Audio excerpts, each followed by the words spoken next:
This is Navigating Cyber Risk podcast with me, John Riley, and George Usey as your hosts. Join us as we explore the challenges faced by executives as they grapple with new and ever-changing cybersecurity mandates.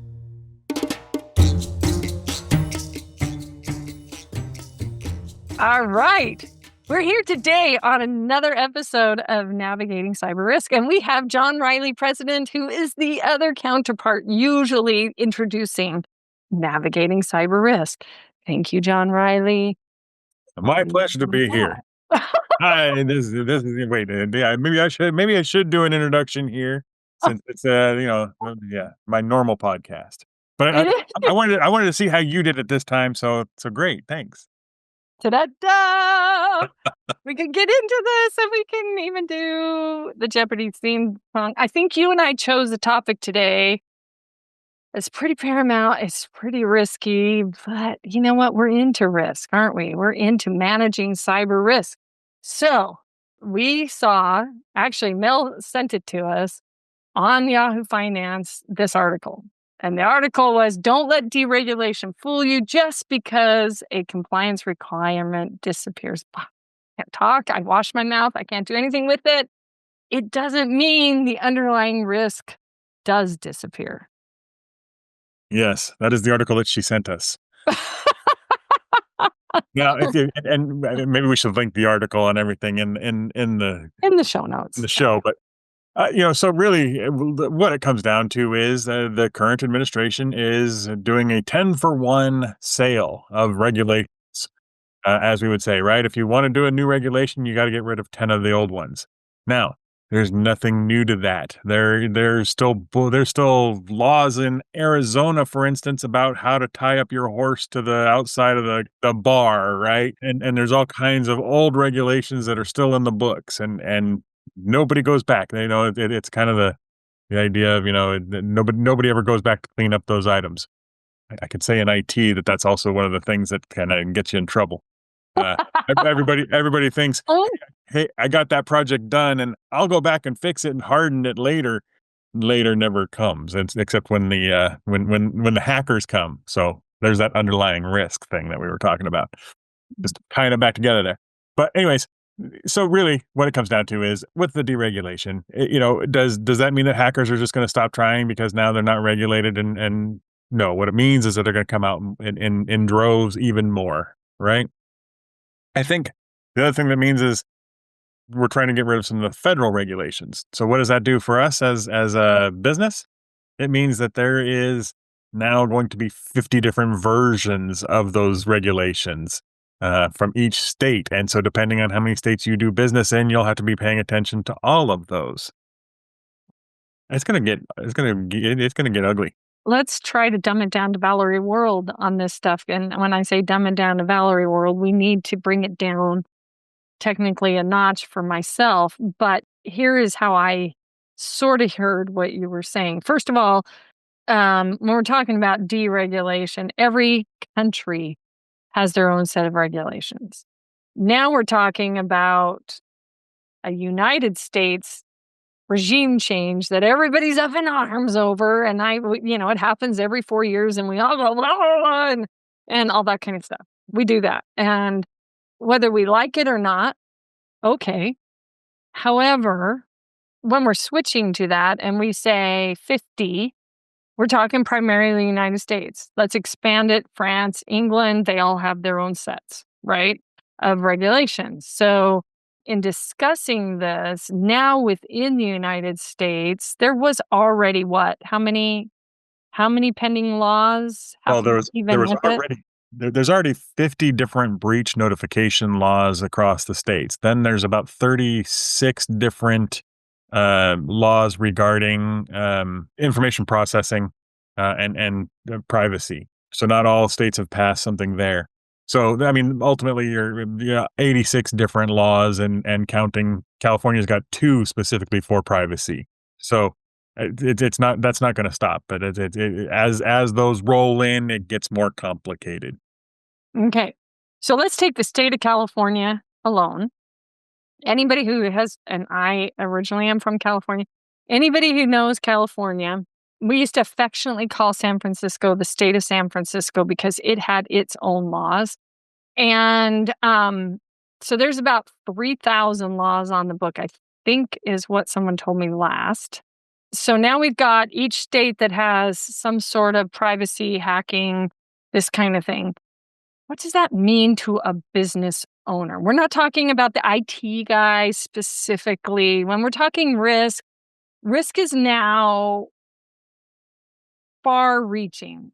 It affects any of the C-suite, it affects the board, it affects everybody. So here you got an organization. Are they only selling in one state typically nowadays? It gets worse because if you look at California, there's if sales tax, right? There's the state sales tax, there's the county sales tax, there's the incorporated city tax, and depending on where you're at in each one of those, it could be a different tax. So I think there's something like 200 or 300 different taxes just in California. I've seen the CDTFA's long list, and and God forbid if you get it wrong, they, Oh, they yeah. they will tell you that you were wrong, and they will come collect.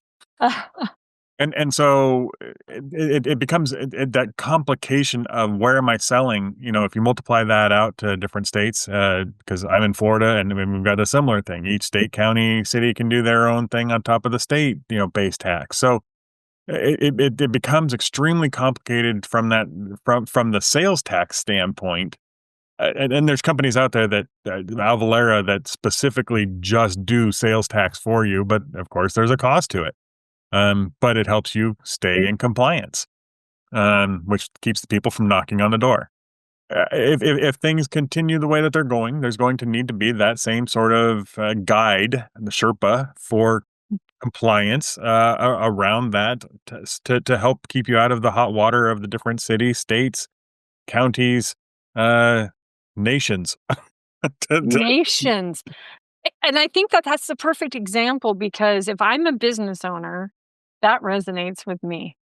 Let's say that I have maybe a business owner of one, which I am, and then I'm a business owner of several. And then at the end of the story, we have business owners, they could be 10 employees, they could be 100 employees, they can be 10,000 employees.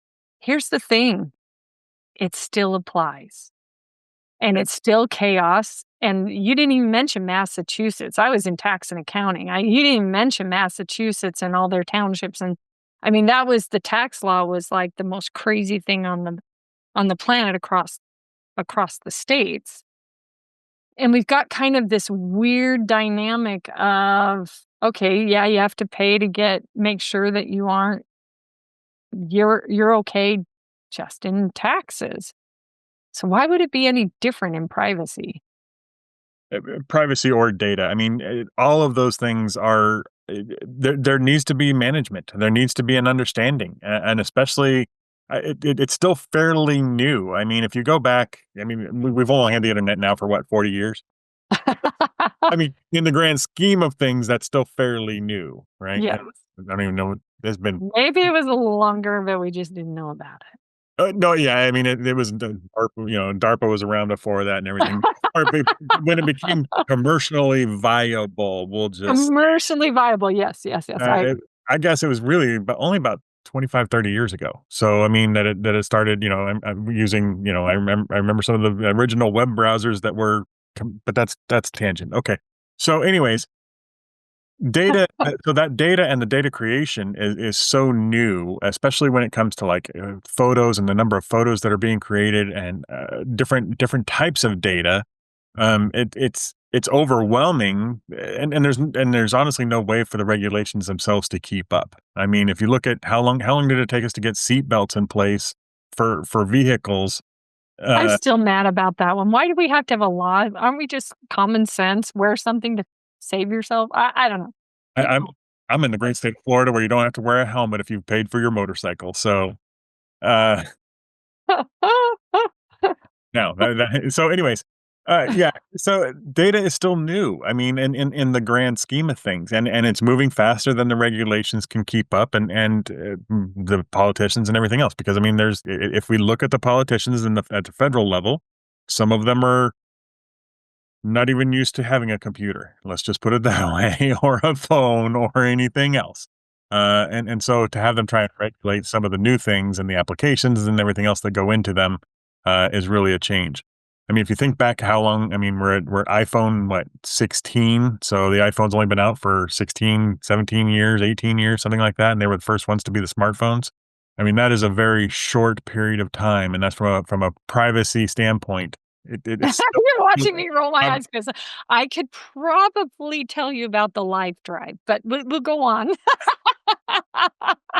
well, I mean, we all had crackberries before that, right? So, I mean, Oh, oh, John, we're gonna have to talk offline. You're more technologically savvy than I am, so we'll talk offline about that one. yeah, but I mean, so the amount of data and the amount of privacy and the amount of things that we trust into these devices and everything is just overwhelming now. And so people are still learning it, and businesses are still trying to understand it, and the SaaS providers and everything else. I mean, the reason that SOC 2 is permeating throughout the SaaS environment is because there had to be some sort of a standard to say, I'm going to provide you something, but at the same time, I'm going to be this secure. There had to be some sort of a baseline. So if you're buying a SaaS product and it's not SOC 2 certified, or has had an audit and a full audit, not just parts of the audit, but to do it, you're really taking that risk. You personally are taking that risk. Now, if you're also putting your company's data at risk by maybe utilizing AI, or uploading your patient data to AI to see what trends are in it. I mean, those are all things that we don't nobody's really done a whole lot of, but we're learning as we go. And so how do you build compliance around that, and the risk? I mean, all of those are risks, and the risks change daily. So it's going to take more than just compliance laws or anything else. It actually takes people to think about what is this data? What am I doing with this? And how do I protect this? Would I want my data to go here? Right? Because ultimately what it comes down to is trust. Who can you trust, and who can't you? As you said, administrations come and go, laws come and go, executive orders come and go, whatever. How much trust do you put into each one of those? There's some people that believe that the best governments are the ones that govern the least, right? And along those same lines, you know, Seatbelt. what's that? Seatbelts. Seatbelts. Well, Govern yourself. Choose to live. Choose to yeah. not. Seatbelts with airbags are kind of like suspenders and a belt, right? I mean, you're double protected. That way, your pants don't fall down when you're out in public. And you don't have a plumber butt. That's right. Oh wait, that's not PC. What is it now? It's just I don't know, what would you call that? Am I okay? I'm So gonna let you. I'm gonna let you live with that one. okay, affectionately, you can't say that. Anyway, I think what happens is we get into this mode, John, of really skirting the real issue. And I like how you've gone through and explained the real issues. It isn't just, I mean, if we want to put a band aid on and say it's a government problem, good. The challenge in the United States is we're we are hopefully conscientious capitalists, but at the end of the day, we are having trade and commerce. And because we have trade and commerce across lines, it is chaotic to keep people's data private and intellectual property private and whatever is classified as that.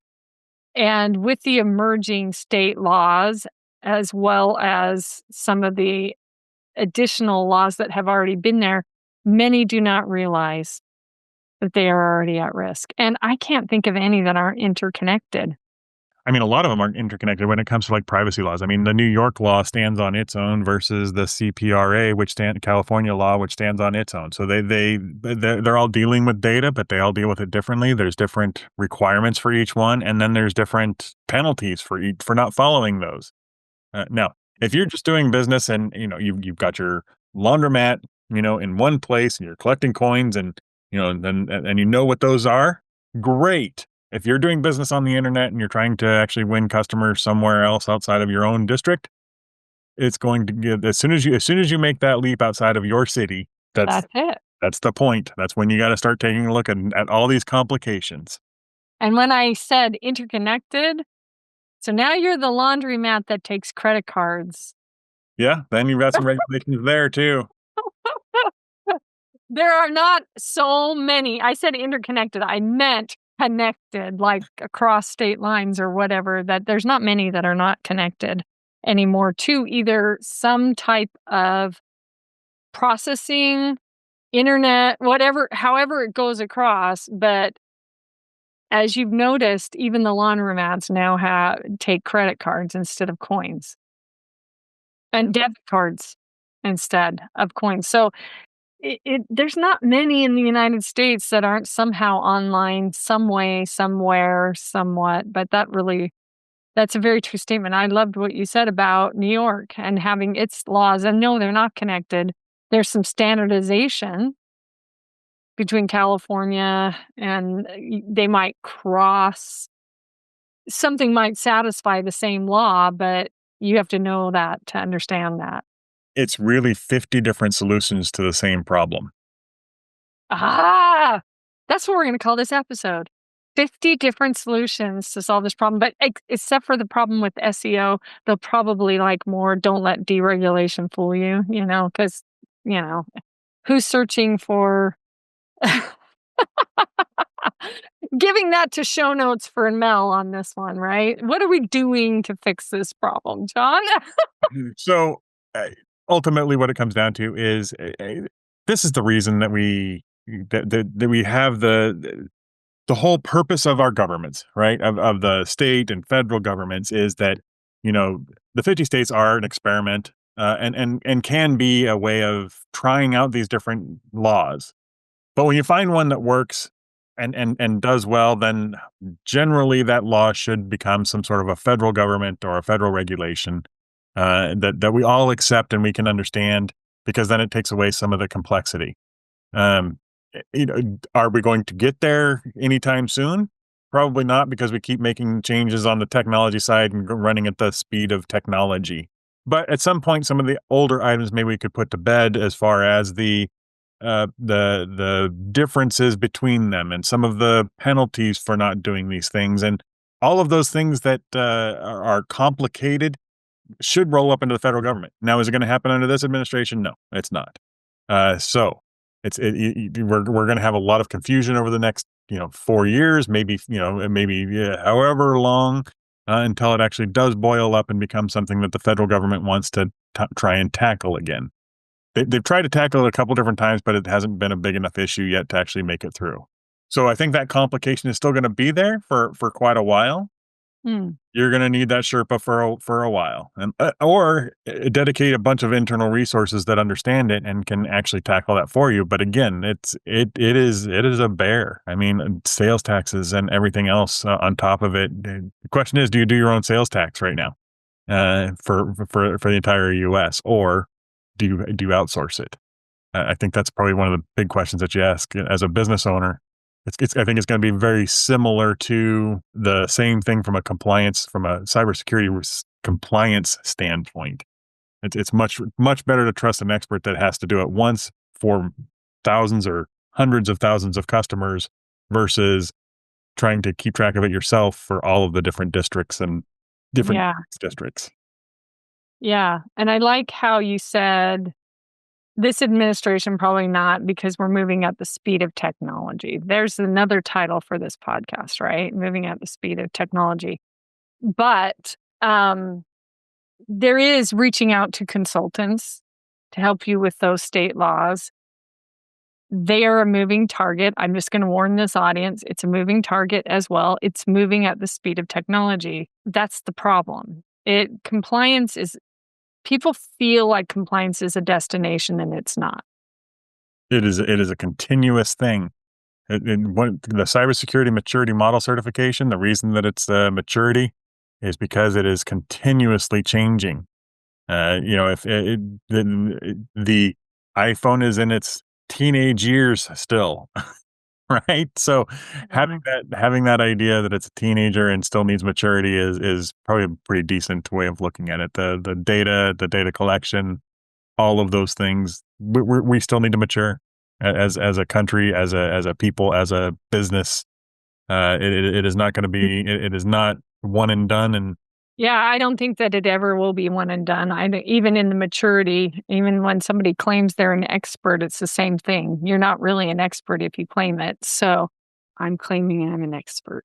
I'm just kidding. But at the end of the day, I like how you use that analogy, because I think a lot of business owners think that they can hire a consultant. And yes, they can set it up, but the changing dynamics, the continual changing and updating, AI is a perfect example, means that you're needing to prepare as an organization for the chaos that it is. It is not, you want to put your finger on it, get ready for the legal and regulatory impacts of when those things happen, but it's a constant battle. It's not stopping. It's constantly happening. And so consulting will help you get through that extremely fast, but you're going to have to maintain it. I mean, the other side of that is that all businesses are either growing, Ah. nobody today is staying in the same business for 30 years. Mm. So you've got constant change of employees and outlooks and views and ways of doing things. There's got to be training. There's got to be a number of things, and hopefully your business is growing. And as it grows, you're going to be bringing in, each person you add to your organization increases your risk, because any one of them could make that mistake. All right. Well, if they can, and this has been a fabulous episode. Like it, love us, put us down in the like, love, don't love, kick Valerie off the show next time moment.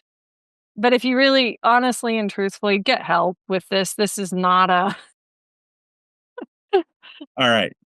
I'm going to say 50,000 likes and I'll shave. No, I'm just kidding. I'm kidding. I have never known John without a beard, but I have seen shorter beard. Maybe it should be 50,000 likes, and you'll wear your Christmas beard things for a year.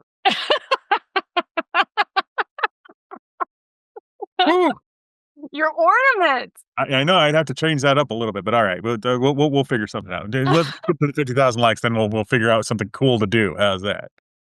That is very cool. All right, till next time, and we'll talk soon. All right. Good chat with you. This was another amazing episode of Navigating Cyber Risk, powered by Omnistruct. Show us some love by subscribing and sharing today.